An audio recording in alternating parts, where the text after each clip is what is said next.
जी अस्सलाम वालेकुम रहमतुल्लाहि व बरकातुहू। अपने तमाम सुनने वालों को, दोस्तों को, भाइयों को, शागिर्दों को, उस्ताज़ा कराम को, और जो पाकिस्तान में हैं उनको, और जो पाकिस्तान से बाहर हैं उनको भी। कल आपको रिपोर्ट साथ साथ हम देते रहे हैं जो अस्विच के कल टूर्नामेंट उड़े थे। तो बहरहाल मैंने रात भी कहा था, लास्ट में एक वीडियो लगाई थी कि कबूतर हार जाएँ, इंसान को नहीं हारना चाहिए। ये आसमानी गेम है, अगर इतना कंट्रोल सबके हाथ में हो तो एक ही बंदा हर साल चैंपियन हो सब टूर्नामेंट का। हर इंसान मेहनत करता है, किसी को मौसम की नज़र को मार पड़ जाती है, कोई वैसे रात रहते हैं, ये बड़े उसका नसीब लड़ते हैं शाम के टाइम।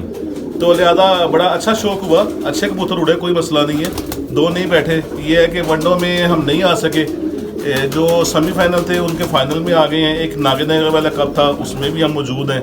तो बाकी कोशिश करेंगे कल अच्छा शौक हो और अच्छी परफॉर्मेंस हो, अच्छे घंटे बने। आप लोगों का प्यार मोहब्बत साथ रहेगा तो इंशाल्लाह कोशिश करेंगे अच्छा शौक दिखाएं। अच्छा, एक जोड़े का मैं शौक करवा रहा हूँ आपको, और बड़ा मेरा टेस्टेड जोड़ा है। इस जोड़े का नर भी वो मेरे ही घर में जो जोड़ा बनाया था उसकी 6वीं जगह पे वो नर है, और ये मादा भी घर की है। इनके होते तो घर के ही, मैं बता रहा हूँ कि एक कबूतर से आप कितनी लंबी नस्ल बना सकते हैं। तो वो नर का भी शो करवाता हूँ, फिर इनका बच्चा उसका भी शो करवाता हूँ। एक बच्चा मैंने पहला इनका छोड़ा था, वो रात के चक्कर में 2 दफ़ा रात रह के तो आ गया।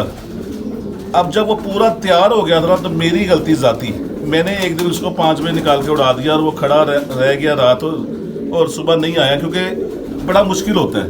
अब हमारी सोसाइटी में पहले कबूतर रात को बैठते थे, कोठियों पे आ जाते थे। अब लोग यहाँ पे भी मुलाजमीन पकड़ते हैं और अपने पीछे जिस गांव के होते हैं वहाँ भेज देते हैं, तो बड़ा मुश्किल सा हो गया। लिहाजा आए आप उसका मैं शो करवाता हूँ। मेरे चैनल को सब्सक्राइब कीजिएगा, बेल आइकन के बटन को दबाइएगा, और ज़्यादा से ज़्यादा लोगों दोस्तों के साथ शेयर कीजिएगा। अच्छा, कई दोस्तों ने ना सवाल किए कि पर किस तरह का होना चाहिए, पर बाहर होना चाहिए, अंदर होना चाहिए। मैंने जिस तरह बताया था तो उसके मुतालिक भी मैं थोड़ा सा बताऊँगा। और दूसरा, एक दोस्त ने सवाल किया है कि हमारे उस्ताज़ा कराम कहते थे कि जोड़ा ऐसा होना चाहिए, एक प्रेल हो, एक मसेल हो।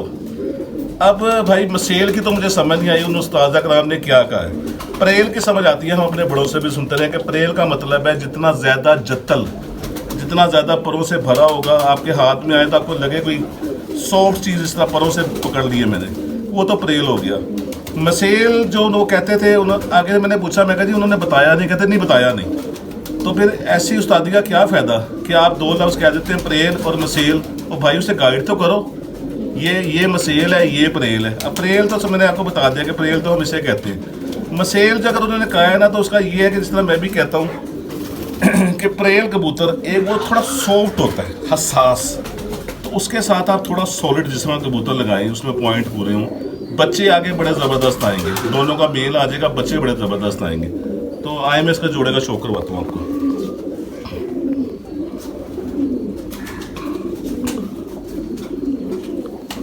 ये इसकी माँ जो है ना, वो हम अपने ही घर की यहाँ पे निकलवाई हुई चुई मादा है। चुई मादा के साथ अपना ही कबूतर लगाया था, उसमें से वो मादा निकली हुई है। वो मैं उसका शो करवाऊँगा किसी दिन, उसका एक रिकॉर्ड बताऊँगा आपको। और अपने कबूतरों में से जब मैं बता रहा हूँ कि 5वीं पीढ़ी उसकी चल रही है, उसमें से नर लगाया इसके साथ। अच्छा, पर जो दोस्त पूछ रहे थे ना भाई, ये देख लें, ये परों की shape most favourite, most quality, ये शेप होनी चाहिए। ये वाला पर देखें, ये ठीक है। परों की ना एक काट एक जैसी होनी चाहिए। दूसरा, कुछ दोस्त पूछ रहे थे कि पर ऐसे देखें, मैंने पहले भी कहा था, आप खोलें वो ऐसे हो जाए, छोड़ें तो वो सिमट जाए, ठीक है। अब इसका ये नोमा आ रहा है उस वैसे, तो वो जो है ना, ये जो गैप रह जाए ऐसे, वो अच्छा नहीं होता, ठीक है। ये इसकी दुम में, इसका एक बच्चा तो रात रह गया, जो दूसरा बच्चा इसका तैयार हुआ है उसका भी मैं आपको शो करवाऊँगा।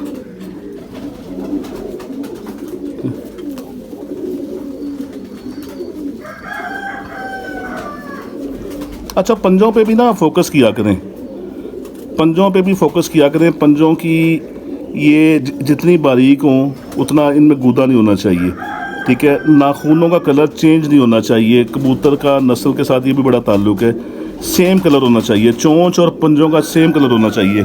कोई भी नस्ल हो उसमें चोंच और पंजों का सेम कलर होना चाहिए। दरमियान वाली उंगली के जो कट हैं ये कम से कम 14 और ज़्यादा से 16, यहाँ से गिनना शुरू करें, ये कट कम से कम 14 या ज़्यादा से 16 ये होने चाहिए। ठीक है, इसके साथ जो नर लगाया मैं उसका भी शो करवाता हूँ आपको।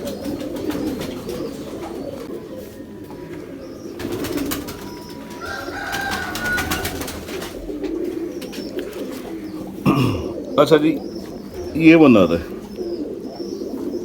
ठीक है, और मैं इस ब्लड की जितनी तारीफ़ करूँ वो कम है।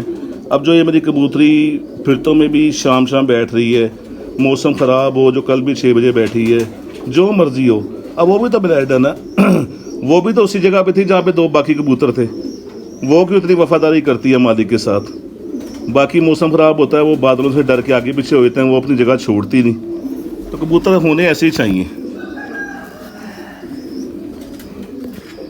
अब ये मोस्ट फेवरेट पर है। ठीक है, ये पैर के ख़राब हुए में आप अंदर की कार्ड सारी इसकी चेक करें। और ये देखें, जो मैं के बात आपको बता रहा था कि ये इस तरह पर खोला, ठीक है, ये छोड़ा वो नीचे चला गया। ठीक है, ये चीज़ होनी चाहिए। एक दोस्त ने कहा कि ना एक के सीधे हैं और एक के गोल हैं। अब देखें, पर सारे होने स्ट्रेट चाहिए, पर सारे स्ट्रेट हों। जो आगे नोके हैं ना, एक आप ब्रीक नोका लगा लें। चले इसकी मिसाल ले लें, बहरहाल ये ब्रीक नहीं से मैं कहूँगा कि मोस्ट फेवरेट है कबूतरबाजी में पर, ये वाला। एक आप ये वाला पर ले लें, एक थोड़ा गोल ले लें। आप गोल की मिसाल थोड़ा कह लें कि चले इस शक्ल में ले लें, इसको गुलाई में ले लें। ठीक है, और होना पल्ला स्ट्रेट ही चाहिए, पल्ला स्ट्रेट ही होना चाहिए। यहाँ से जाके पर अंदर आ जाए हल्का सा, कोई उसका वो नहीं इशू। एक दोस्त ने कहा कि जो टिपें आप कहते हैं कि यहाँ से जाके जो बाहर को इस तरह हल्का सा टक मारती हैं, वो बड़े अच्छे कबूतरों की निशानी है। जो आगे से जाके थोड़ा सा कोना बाहर को लेके जाते हैं ना, वो अच्छे कबूतर हैं। अब ज़रूरी नहीं है कि आपने दोनों एक जैसे लगाने हैं। एक आप सीधे पर का लगाएं, एक वो मिल जाए लगा ले, वो अच्छा है।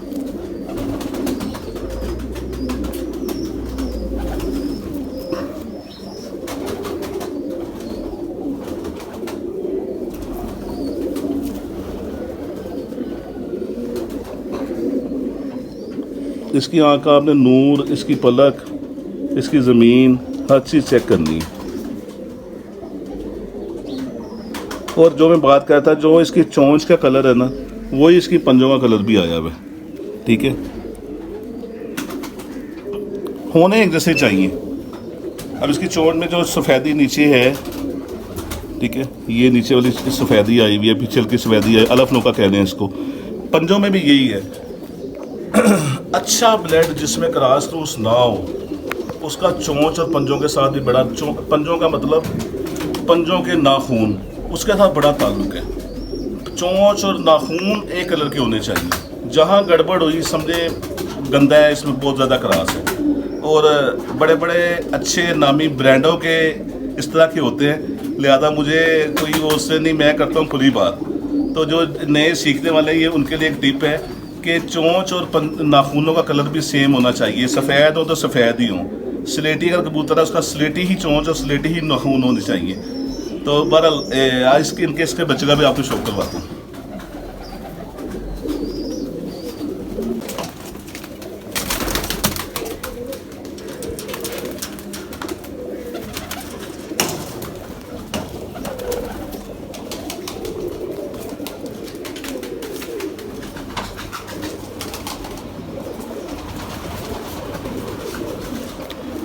अच्छा जी, बड़ी गौर तलब चीज़ है जो आपने देखनी है। ये उस जोड़े का बच्चा है। एक पहले जो मैंने आपको बताया कि वो मशीनें जो अपने पास हैं तो इतनी कदर नहीं होती। एक बच्चा बे टाइम उड़ा के मैंने रात रखवा लिया। ठीक है, ये दूसरा बच्चा है। अब इसका ना आपने इसके पर का सारा बड़ा गौर करना है। जोड़े के पर आपने देख लिए, और जो मैं बात कहता हूँ, ये नहीं कि मैं हरफ आखिर नहीं होता कोई भी चीज़। वो जोड़ा लगाने का मतलब होता है कि बच्चा माँ बाप से अच्छा निकले। अब वो पर लगा के, अब ये देखें, जो मोस्ट फेवरेट चीज़ होनी चाहिए ना, 8वां 9वां बराबर हो गया, 8वां 10वां, और 9वां थोड़ा बड़ा हो गया, ठीक है। ये बच्चा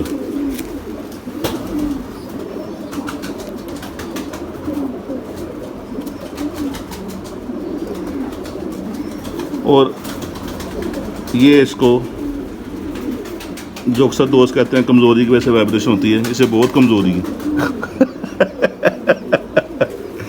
ये माशाल्लाह इसकी हड्डी, ठीक है, जो उन दोनों का बैलेंस सोच के लगाया था। ये देखें, ये मैं बेसिक इसे कश्ती हड्डी कहूँगा, ठीक है।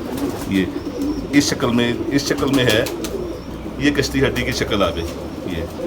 और लोग ना बड़ा क्रिटिसाइज भी करते हैं, तो नहीं करना चाहिए भाई। जो बंदा फील्ड में रह के प्रैक्टिकल कर रहा होता है, ये नहीं कि मैं, कोई भी बंदा वो बात कहता है ना, वो तजर्बे से गुजरी हुई बात कहता है, ऑथेंटिक बात कहता है। तो उसमें जो लोग क्रिटिसाइज़ करते हैं ना, उन लोगों की ना कोई छत है, ना उनका कोई तजर्बा है, ना उनका कुछ क्या नाम उसका, कोई भी उन्होंने आजमाया भी नहीं होता। वो बस मौका ढूंढते हैं कि इस पे ना अब हम इस बंदे की बात को इसकी नफ़ी कैसे करें, भी बस मीडिया में मशहूर होने के लिए। तो मैं बार बार कहता हूँ, हड्डी का बड़ा अमल दखल है, परों का बड़ा अमल दखल है। अच्छी हड्डी ने जंप करवानी है, परों का एक जैसा होना, उसने हवा में खड़ा होकर कबूतर को मदद देनी है। ऐसे गैप आना जो है ना, हवा खारिज होगी, जब सीक्वेंस एक जैसा होगा ना परों का, तो कबूतर के अंदर ना बगलों में परों में हवा भरेगी, वो ऊपर फ्लाई करता रहेगा। जब गैप आएगा, हवा बीच में से निकलेगी, कबूतर इस तरह खड़ा नहीं हो सकेगा ऊपर। तो ये बड़ी मेन चीज़ें होती हैं, पॉइंट जो होते हैं। और दूसरा जो है ना, ये